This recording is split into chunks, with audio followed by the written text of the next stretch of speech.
آدمی مرتد ہے اور واجب القتل ہے.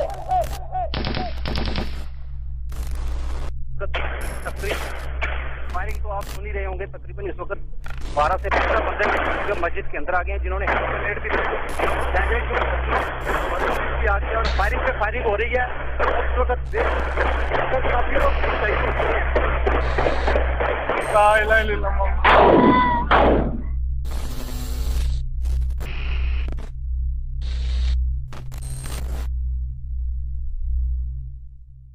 بسم اللہ الرحمن الرحیم.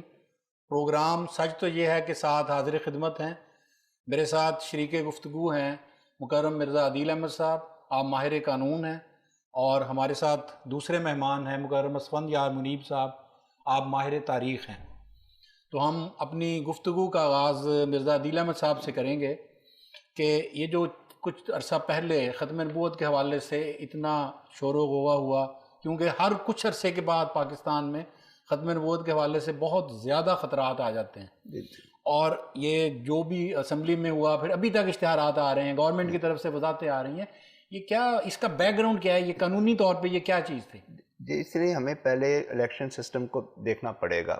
دنیا میں عام طور پر جیسے پارٹیشن سے پہلے سیپریٹ الیکٹوریٹ تھا، مسلمان کینڈیڈیٹ کو الیکٹ کرتا تھا، ہندو کو کرتا تھا. پھر پاکستان بنا، جوائنٹ الیکٹوریٹ ہو گیا. اس کے بعد جب زیاد صاحب نے دوبارہ جب 85 کے الیکشن کرائے، وہ سیپریٹ الیکٹوریٹ کی بنیاد پہ کرائے، جس میں ہر مذہب والا پھر اپنے کینڈیڈیٹ کو الیکٹ کرتا تھا. تو ہمیں کیونکہ آئینی طور پر انہوں نے غیر مسلم قرار دیا تھا، تو اس لیے احمدیوں کو بھی علیحدہ کر دیا. اب مشرف صاحب نے 2002 میں دوبارہ جوائنٹ کر دیا. اب جب جوائنٹ الیکٹوریٹ ہو گیا تو اس کے بعد اس کی کوئی لاجک نہیں حکومت کے نزدیک تھی کہ یہ علیحدہ رکھے جائیں، کیونکہ ہر ایک نے ووٹ ایک ہی کینڈیڈیٹ کو ڈالنے تھے. اور جو غیر نان مسلم سیٹیں تھیں، وہ جو بھی اسمبلی جتنی سیٹیں لے کر آتی تھی اس بنیاد پر، پروپورشنیٹ الیکٹوریٹ کی بنیاد پر ان کے نمائندے نان مسلم الیکٹ ہوتے تھے. غالباً حکومت کے سامنے یہ ہوگا، یہ بلا وجہ کی ایک ایکسرسائز ہے، جو علیحدہ لسٹیں بنائی، علیحدہ کیا جائے، اس لیے اکٹھا کر دیا جائے. اور دوسری یہ چیز ہوئی جو کہ کوئی اس کی کوئی اہمیت نہیں تھی، کہ وہ کہتے ہیں یہ اوتھ ہوتا تھا پہلے لفظ، اب انہوں نے ڈکلیریشن کر دی، حالانکہ نیچے سالملی افرم اور ڈکلیئر کے الفاظ تھے اس کے.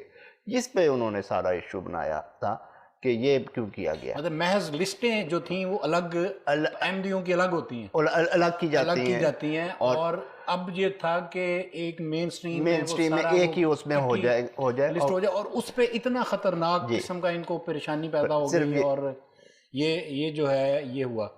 عثمان صاحب، یہ آئین کا جو آرٹیکل ہے جس میں ہمیں انہوں نے نان مسلم قرار دیا ہے، اگر اس کے ہم الفاظ پڑھیں تو اس میں تو جو ہے وہ ایک بڑی عجیب سی چیز ہے کہ اس میں تو انہوں نے یہ لکھا ہے کہ کوئی بھی آدمی ایسا مسلمان نہیں ہو سکتا جو کسی کو حضور صلی اللہ علیہ وآلہ وسلم کے بعد نبی مانے، یا ایسے شخص کو کوئی بھی، خواہ وہ جس نے نبی کا دعویٰ کیا ہے، خواہ وہ بطور مسلح اپنے آپ کو کہتا ہو، یا اس کو بطور مسلح بھی آپ نہیں مان سکتے. تو میں اس میں جو پریشانی ہے وہ یہ کہ یہ دیکھیں کہ یہ کیا اس کو کہتے ہیں. چند دن پہلے لیاس سنیوٹی صاحب نے پنجاب اسمبلی میں تقریر کی، اس میں انہوں نے جو 4 بنیادی فرق اپنے اور احمدیوں کے درمیان بیان کیے، اس میں دوسرا فرق یہ تھا کہ مسلمان جو ہیں، بقول ان کے مسلمان جو ہیں وہ حضرت سیدنا حضرت عیسیٰ علیہ السلام کو زندہ مانتے ہیں آسمان پر، کہ وہ آسمان پر زندہ موجود ہیں، جبکہ قادیانی کہتے ہیں جی کہ یہ بقول ان کے کہ جی یہ فوت ہو چکے ہیں. اب زندہ موجود ہیں، اور جمہور مسلمانوں کا عقیدہ بھی ہے کہ انہوں نے واپس آنا ہے. اب آئین کے آرٹیکل 260 کے تحت اب اگر حضرت عیسیٰ علیہ السلام جو آتے ہیں تو اس میں جو ہے اب وہ کیسے آئیں گے؟ اب کیا مسئلہ ختم ہو گیا؟ حضرت اسلام نے تو ویسے پیشگوئی فرمائی تھی کہ آج کے دن سے 3 صدی پوری نہیں ہوگی کہ عیسیٰ کا انتظار کرنے والے کیا مسلمان اور کیا عیسائی اس جھوٹے عقیدے سے سخت نا امید اور بدظن ہو کر اس کو چھوڑ دیں گے. اور اب یہ ذکر کیوں نہیں کرتے؟ کیا اب یہ ختم ہو گیا؟ یہ کن حدیث میں ہے؟ کیا بخاری وغیرہ میں، یا اس کے بارے میں کچھ؟ راشد صاحب، بات یہ ہے کہ ابھی پچھلے دن ایک مولوی صاحب فرما رہے تھے کہ ہماری تو انجانے میں جیب کٹ گئی تھی یا جیب کٹنے لگی تھی. تو اس سے بڑے بڑے لطیفے بھی آئے ہیں، لیکن ان کی جیب اصل میں 74 میں کٹی ہے. جس کی ان کو خبر نہیں ہے. اگر خبر ہے تو بول نہیں سکتے. ابھی جو آپ قانون فرما رہے تھے، پاکستان کا جو آئین ہے اس میں 260 جو کلاس ہے اس میں یہ کہتے ہیں کہ جو ختم نبوت پر مکمل اور غیر مشروط طور پر ایمان رکھتا ہو اور پیغمبر یا مذہبی مسلح کے طور پر کسی ایسے شخص پر ایمان نہ رکھتا ہو، نہ اسے مانتا ہو جس نے حضرت محمد صلی اللہ علیہ وسلم کے بعد اس لفظ کے کسی بھی مفہوم یا کسی بھی تشریح کے لحاظ سے پیغمبر ہونے کا دعویٰ کیا ہو یا جو دعویٰ کرے. بات یہ ہے کہ مولوی صاحبان اس وقت یہ خوش ہو رہے تھے کہ احمدیوں کا 90 سالہ مسئلہ ہم حل کر رہے ہیں، لیکن ان کے ساتھ جو ان کی جیب کٹی ہے وہ میں عرض کر دیتا ہوں. جو بھٹو صاحب تھے ان کے وزیر مذہبی امور ملک محمد جعفر صاحب تھے اور وہ اہل قرآن تھے. وہ غلام پرویز صاحب سے انہوں نے اپنی کتاب جو ہمارے خلاف لکھی اس میں یہ لکھا ہے کہ میں بہت متاثر ہوں اس کی ختم نبوت کی تشریح سے. اور ان کی ختم نبوت کی تشریح یہ ہے، یہ جو آپ ہمارے تھے الیاس نوری صاحب نے کہا، مسلمانوں کا میجورٹی جو ہے وہ عیسیٰ علیہ السلام کی زندہ آسمان پر موجودگی کی قائل ہے اور آخری زمانے میں نزول کی قائل ہے. ایون یہ شیعہ حضرات بھی اپنے کسی نہ کسی رنگ میں یہ امام کے بھی اور عیسیٰ علیہ السلام کی آمد کے بھی قائل ہیں. تو یہ ہر جو گروہ ہے مسلمانوں کا سوائے اس قلیل گروہ کے یہ عقیدہ رکھتا ہے کہ آخری زمانے میں عیسیٰ علیہ السلام تشریف لائیں گے اور وہ نبوت کے بغیر تو نہیں آئیں گے. قرآن کریم میں بھی یہی لکھا وہ نبی ہوں گے اور احادیث میں بھی لکھا کہ وہ نبی کے طور پہ آئیں گے. اب جب وہ صاحب جو کہ وزیر مذہبی امور تھے انہوں نے سوچا کہ احمدیوں کے خلاف تو ہونا ہی ہونا، میں کچھ اور بھی کرتا ہوں. انہوں نے یہ کہا کہ کوئی بھی شخص رسول پاک صلی اللہ علیہ وسلم کے بعد نہیں آ سکتا. مطلب اب وہ حدیثوں میں جتنی پیش گوئیاں تھیں جو آج تک بچپن سے ہم سنتے آ رہے تھے کہ میرے صاحب ایسے 14ویں صدی میں آنا تھا، نہیں آئے، چلے ٹھیک ہے جی ہم نے تو جو آئے تھے مان لیا. انہوں نے کہتے ہیں کہ جی ابھی نہیں آئے. الیاس نوری صاحب یہ چند دن پہلے کا، یہ میں پرانا بیان نہیں ان کا بتا رہا، یہ چند دن پہلے کا. اب اگر وہ ایک دم آ جاتے ہیں عیسیٰ علیہ السلام تو یہ آئین کے آرٹیکل 260 میں تو ترمیم کے لیے قومی اسمبلی نہیں ہے تو ان کو تو وہ گرفتاری نہیں کر لیں گے، وہ تو غیر مسلم قرار دیں گے، غیر مسلم ہے. اور دوسرا یہ کہ ایک بار اس کا الزامی جواب دیا تھا حضرت مسیح رابع نے، فرمایا تھا کہ دیکھو تم جو مرضی کر لو، اگر تمہاری باتیں بھی مان لی جائیں بفرض محال آ بھی جاتے ہیں تو ہم ماننے والے ہیں، ہم مان جائیں گے، تم لوگ پھر بھی انکار کر دو گے. ان لوگوں نے پھر بھی اس کا انکار کر دینا. وہ آنا تو ہے نہیں، میں الزامی طور پہ کہہ رہا ہوں کہ حضرت عیسیٰ علیہ السلام فوت ہو گیا، اگر آنا ہوتا تو حضرت صلی اللہ علیہ وسلم نے آنا ہے، کسی پچھلے نے آنا. اب جی یہ جو آپ بیان فرما رہے ہیں نا، یہ بہت بڑا معاملہ ہوا ہے کہ ایک ایسا شخص جو قلیل گروہ سے تعلق رکھتا تھا جو نزول مسیح کے شدید منکر ہیں اور اسے ختم نبوت کے خلاف سمجھتے ہیں، اور وہ یہ کہتے ہیں کہ جماعت احمدیہ نہیں بلکہ جماعت احمدیہ کے علاوہ جتنے مسلمان دوسرے فرقے ہیں وہ سب کے سب ختم نبوت کے منکر ہیں کیونکہ وہ مسیح کی آمد کے قائل ہیں. وہ ان کا بالکل وہ کہتے ہیں کہ جو مسیح کی آمد ایون وہ حضرت مولانا قاسم نانوتوی صاحب کے بھی وہ خلاف ہیں، وہ سارے ان لوگوں کے وہ خلاف ہیں. وہ کہتے ہیں جو مسیح کے نزول کا قائل ہے وہ ختم نبوت کا منکر ہے. تو وزیر مذہبی امور نے اس دن بریک کر دیا اس عقیدے کو کہ کوئی شخص نہیں آئے گا، جو آئے گا وہ جیسے یہ فرما رہے ہیں وہ وائلیشن ہوگی. پھر آپ کو پتہ اس کا مطلب کہ یہ جو الیاس نوری صاحب کی تقریر ہے یہ تو اپنی ذات میں اس آرٹیکل کے بھی خلاف ہے، آئین کی خلاف ورزی تو یہ خود کر رہے ہیں. اب رانا ثناء اللہ صاحب نے بھی جی چند دن پہلے ایک دوبارہ ماشاءاللہ سے جو ہے وہ بیان دیا ہے. فرماتے ہیں کہ جی اصل مسئلہ یہ ہے کہ قادیانی جو ہے وہ قانون پہ عمل نہیں کرتے. اگر یہ ایک پاکستان کے آئین پہ عمل کریں تو وہ جو ہے وہ پھر ہمیں ان سے کوئی مسئلہ نہیں ہوگا، کیونکہ پاکستان کا آئین ان کو غیر مسلم کہتا ہے اور یہ اپنے آپ کو غیر مسلم مانتے نہیں. اس کی میں ایک اور وضاحت دوں، پاکستان کے آئین نے جو تعریف کی ہے وہ صرف ان چیزوں کے لیے کی ہے کہ جہاں جہاں مسلم کا اور نان مسلم کا لفظ آئین میں آئے گا اور مختلف قوانین میں آئے گا ادھر اس کے کیا معنی ہوں گے. یہ نہیں کہا کہ یہ ہم سارے غیر مسلم اور یہ معنی بھی. ہاں زیاد صاحب ایک قانون لے کر آئے تھے، انہوں نے کچھ جرائم کی فہرست دی تھی کہ اگر یہ احمدیوں نے کیا تو یہ ان پہ جرم لگے گا.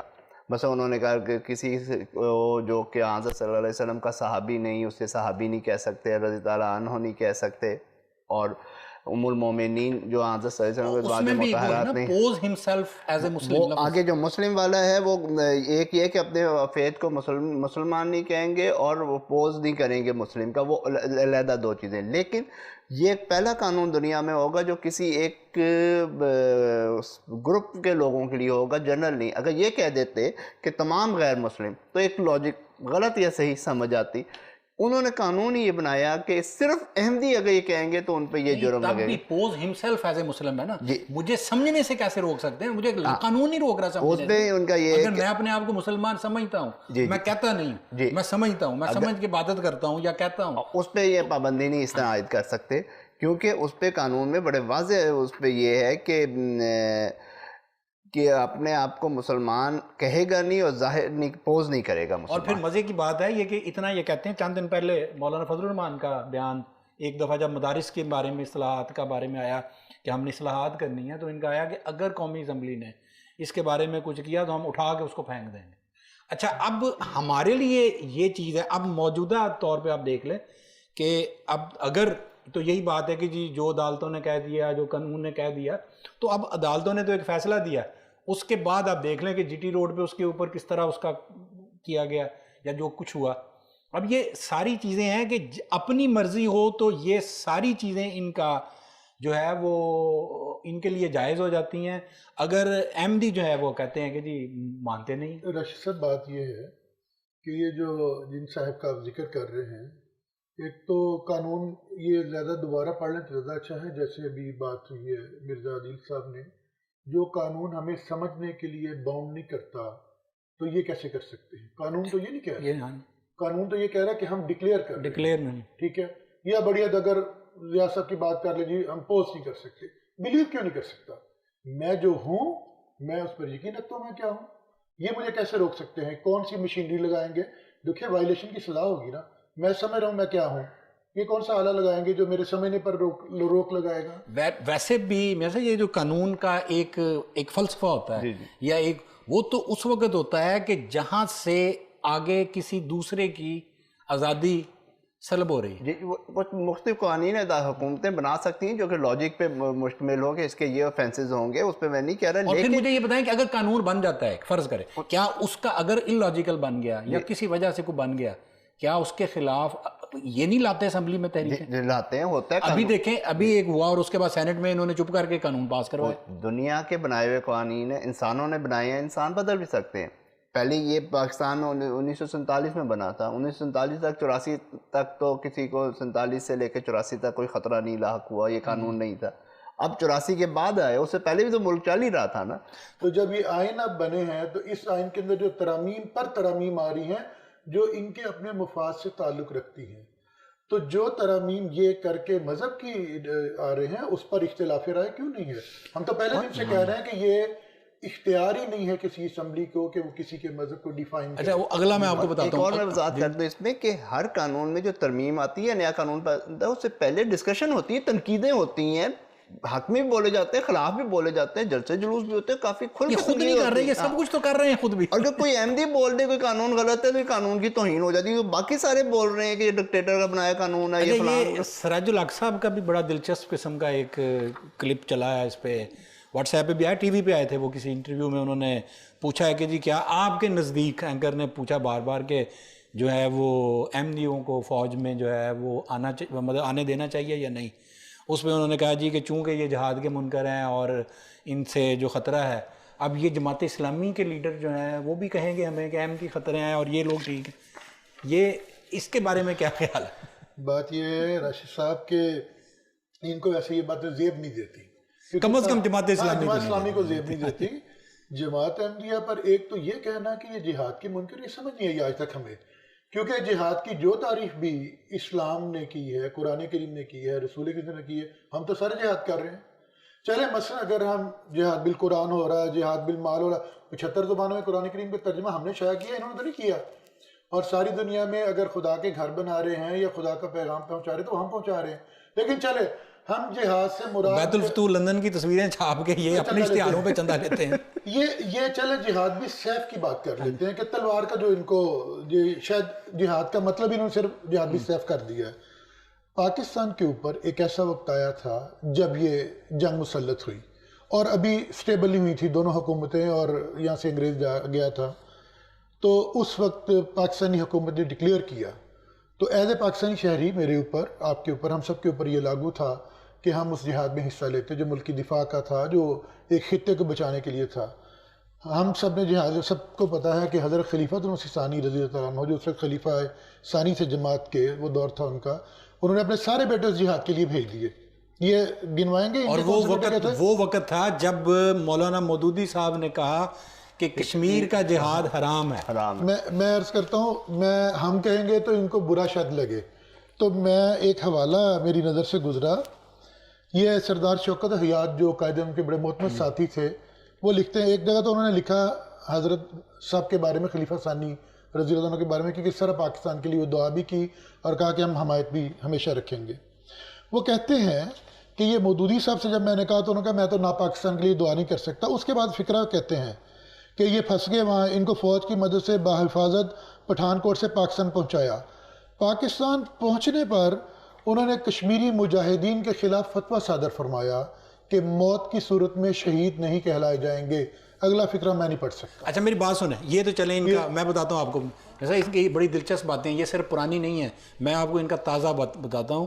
یہ جو اس کے سراج الحق سے پہلے منور حسن ان کے جو امیر تھے، یہ نوائے وقت کی خبر ہے، اس میں انہوں نے یہ کہا کہ ایک انتہائی مطلوب دہشت گرد کے بارے میں کہا کہ وہ شہید ہے، جس نے یہ اے پی ایس کے سکول میں بھی وہ انوالو تھے وہ لوگ، اور پاکستان کی قتل و غارت گری میں وہ مکمل طور پہ انوالو تھے، اس کو کہتے ہیں شہید ہے۔ اور یہ کہا کہ نہ امریکن شہید ہیں، اور ایون یہاں تک کہ نہ اس امریکن فوج کی مدد کرنے والے جو پاکستانی فوجی ہیں وہ شہید ہیں۔ چنانچہ اس پہ آئی ایس پی آر نے، یہ میں نہیں کہہ رہا، مطلب یہ ہے کہ جماعت اسلامی کو یہ ان آئی ایس پی آر نے اس کے اوپر جو ہے وہ رد عمل دیا کہ دہشت گردوں کو شہید قرار دینے کے بیان پر آئی ایس پی آر کا شدید رد عمل، اور انہوں نے کہا کہ اس کے بارے میں جو ہے وہ ان پہ خلاف کارروائی کرنی چاہیے۔ اور اس کے اوپر پھر مزے کی بات یہ کہ سندھ اسمبلی میں باقاعدہ طور پہ جماعت اسلامی کے خلاف ایک قرارداد منظور کی گئی، اور اس پہ ان کا جو ہے وہ مذمت کی گئی، اور سپریم کورٹ سے مطالبہ کیا گیا کہ منور حسن کے بیان کا نوٹس لے اور جماعت اسلامی پر پابندی لگائی جائے، اور سندھ اسمبلی کی جو ہے وہ یہ متفقہ یہ قرارداد تھی اس میں، اور اہل سنت کی 30 جماعتوں کا جو اس وقت موجود تھے، مطلب انہوں نے اہل سنت کی جماعتوں نے بھی کہا اب یہ اٹھ کے ہمیں کہہ رہے ہیں کہ جناب کہ ہم جو ہے وہ فوج کے لیے جو ہے وہ مخلص نہیں، اور ہمارے اتنے جو ہے وہ ہیرو ہیں جنہوں نے کیا، بلکہ اس کا تو فوج بھی اس کو اب ریکمینڈ کرتی ہے، اور فوج نے بھی اس کا کہا۔ میں سے ایک اور ہے، یہ ماشاءاللہ ایک اور بھی اب صاحب آج کل آ رہے ہیں، یہ اور کیا مقبول جان صاحب ہیں، ان کا بھی چند دن پہلے آیا اور بڑی ہی دلچسپ بات انہوں نے کی، مطلب یہ کہ انسان پریشان ہو جاتا ہے کہ کرے کیا، کدھر جائے، کہ یہ لوگ کیا ہیں۔ کہتے ہیں جی کہ اللہ میاں میرا ٹریڈ مارک ہے، محمد میرا ٹریڈ مارک ہے، اسلام میرا ٹریڈ مارک ہے، میرا ٹریڈ مارک کوئی کیسے استعمال کر سکتا ہے؟ یہ تو مذہب اور خدا، اب تو خدا کو ٹریڈ مارک بنا لیا تو باقی تو چھوڑے۔ حضرت صلی اللہ علیہ وسلم تشریف لائے تھے، رحمت للعالمین تھے، ساری دنیا کے لیے آئے تھے، ساری دنیا کے لیے آئے تھے، ساری دنیا کے وہ تھے۔ خانہ کعبہ سارے انسانوں کے لیے، کسی کا کوئی ٹریڈ مارک، مذہب اور مذہبی تعلیمات اور ٹریڈ مارک ویسے ہی نہیں ہوتی، اور اگر ٹریڈ مارک ہی کرنا ہے تو پھر اس سے پہلے والا اگر ٹریڈ مارک کا مان لیا جائے تو پہلے عیسائی آئے ہیں مسلمانوں سے، اس سے پہلے یہود اہل کتاب آئے ہیں، وہ دعویٰ کر دیں گے یہ ٹریڈ مارک تو ہمارا ہے اور یہ ساری تعلیمات ہماری ہیں۔ یہ کیسے کرتے ہیں؟ زکوٰۃ کا بھی وہاں حکم تھا، اور قرآن میں بھی آیا کہ زکوٰۃ کا بھی حکم تھا انہیں، اور نماز کا بھی حکم تھا۔ آپ اس کے بارے میں رشید بات کروں گا کہ ان کے یہ جو فرامین تھے وہ مجھے بھی سننے کا بدقسمتی سے موقع ملا ہے۔ وہ صاحب جو ہیں ان کو یہ خبر نہیں ہے کہ اگر کسی چیز کا ٹریڈ مارک آپ نے پیٹنٹ کروانا ہو یا رکھنا ہو تو آپ اس کے ایجاد کو نندہ ہوں گے، یا وہ آپ کی ملکیت ہوگی۔ تو مذہب تو اور یہ سب کے ملکیت نہیں ہے، اس کا تو بانی اور اس کو قائم کرنے والا خدا تعالیٰ ہے، اور خدا تعالیٰ نے بعض ایسی تعلیمات دی ہیں جو وہ ہر زمانے میں دیتا ہے، ہر ایک آزاد ہے اس کے لیے۔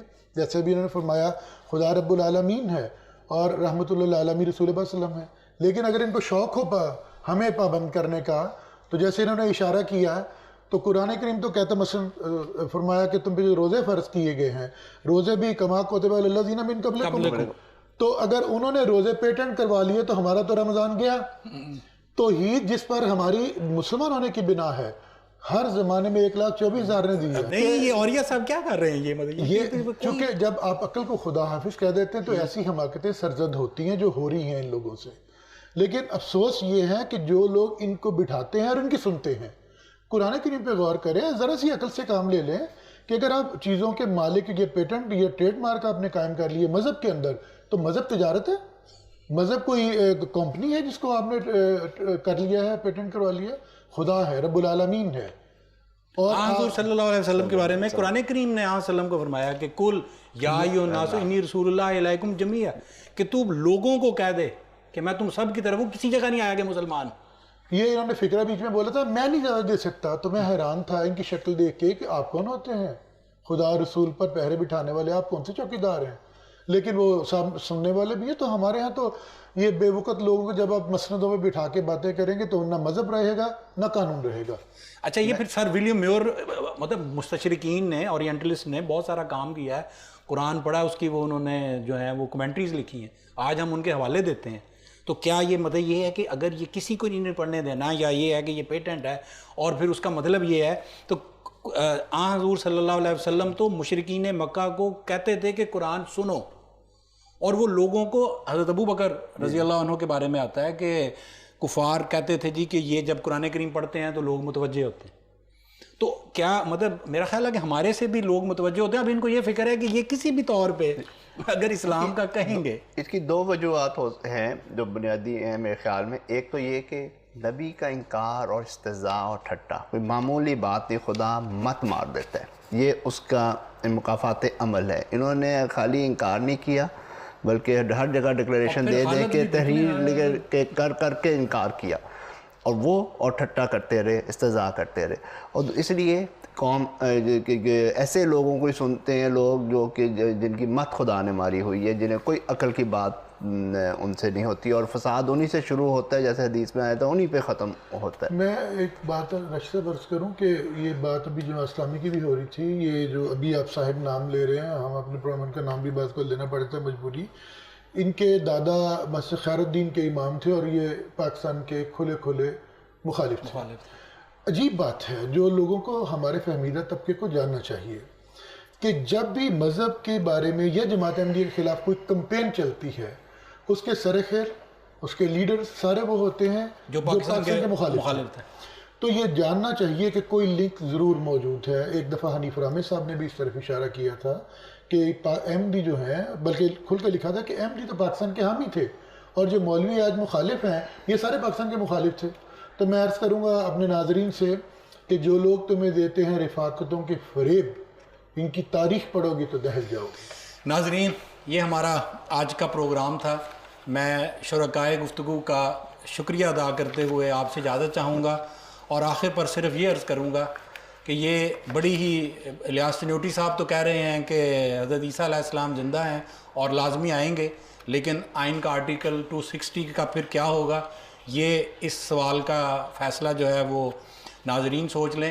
اور یہ جو عوریہ مقبول جان صاحب ہیں کہ قرآن کریم خدا تعالیٰ کو بارے میں کہہ رہا ہے کہ الحمدللہ رب العالمین، کہ وہ تمام جہانوں کا رب ہے.